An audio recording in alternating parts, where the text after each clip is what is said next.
হাস্যকর না? বাংলাদেশের আইন উপদেষ্টা বলছেন উনি নাকি উদ্বিগ্ন, উৎকণ্ঠিত এবং উনাকেও মেরে ফেলা হতে পারে এরকম ভাবে তিনি ভীত। আমরা সেই দেশে বসবাস করছি যেখানে আইন উপদেষ্টা আমাদের নিরাপত্তা তো দূরে নিজের নিরাপত্তা নিয়ে শঙ্কিত।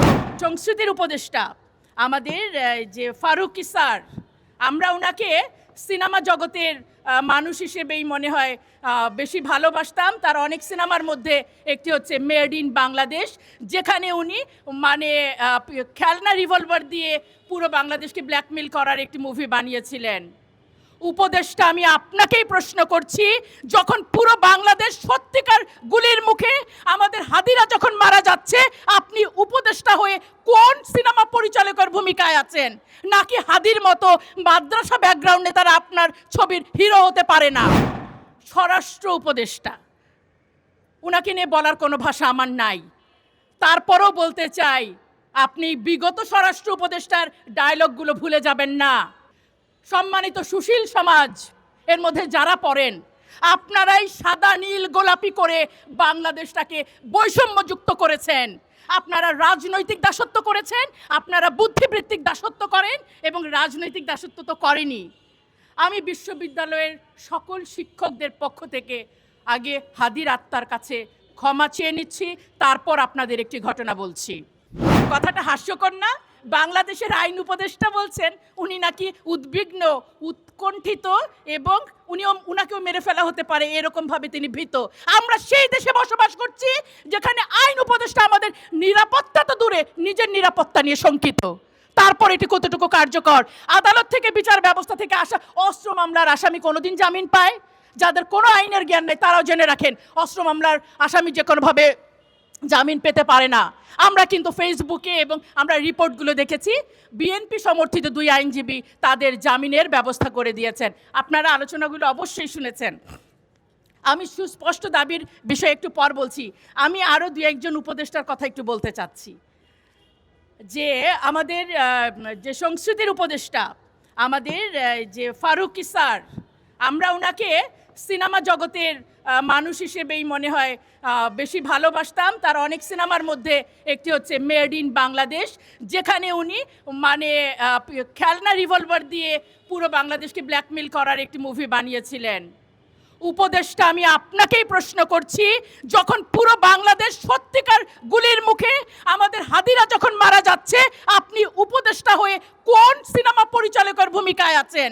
নাকি হাদির মতো মাদ্রাসা ব্যাকগ্রাউন্ডে তারা আপনার ছবির হিরো হতে পারে না? আমি অবশ্যই এই প্রশ্নের জবাব চাই।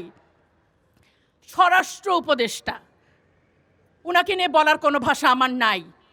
তারপরও বলতে চাই, আপনি বিগত স্বরাষ্ট্র উপদেষ্টার ডায়লগগুলো ভুলে যাবেন না। তিনি কি বলেছিলেন? একটা মরলে একটাই যায়, বাকিগুলা যায় না।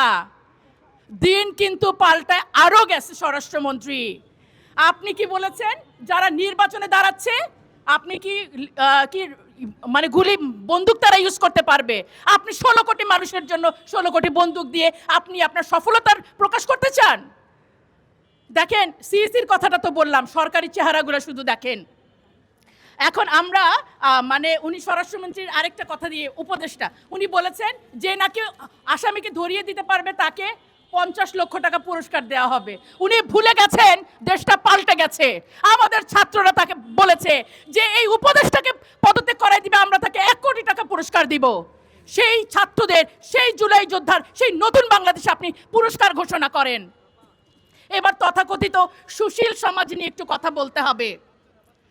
সম্মানিত সুশীল সমাজ এর মধ্যে যারা পড়েন, আপনারাই সাদা নীল গোলাপি করে বাংলাদেশটাকে বৈষম্যযুক্ত করেছেন।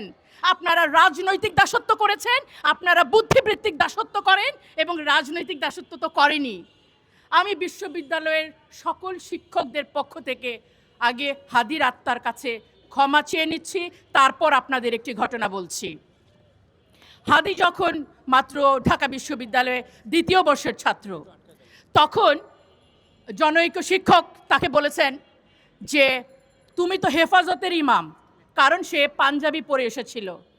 মৃত্যুর আগের দিন পর্যন্ত সে তার ইউটিউবে ভিডিওগুলো দেখবেন, বলেছেন যে হেফাজতের ইমাম হিসেবে যেন আল্লাহ আমাকে কবুল করে।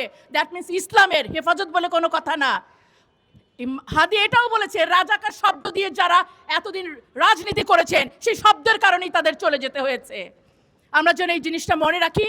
এবং যে শিক্ষক তাকে বলেছিলেন তুমি কখনো সামনের ডেস্কে বসবে না, সব সময় তুমি পেছনের ডেস্কে বসবে, সেই শিক্ষককে আমি বলতে চাই আপনি অনেক পেছনে না, আপনি নিচু স্থানে চলে গেছেন।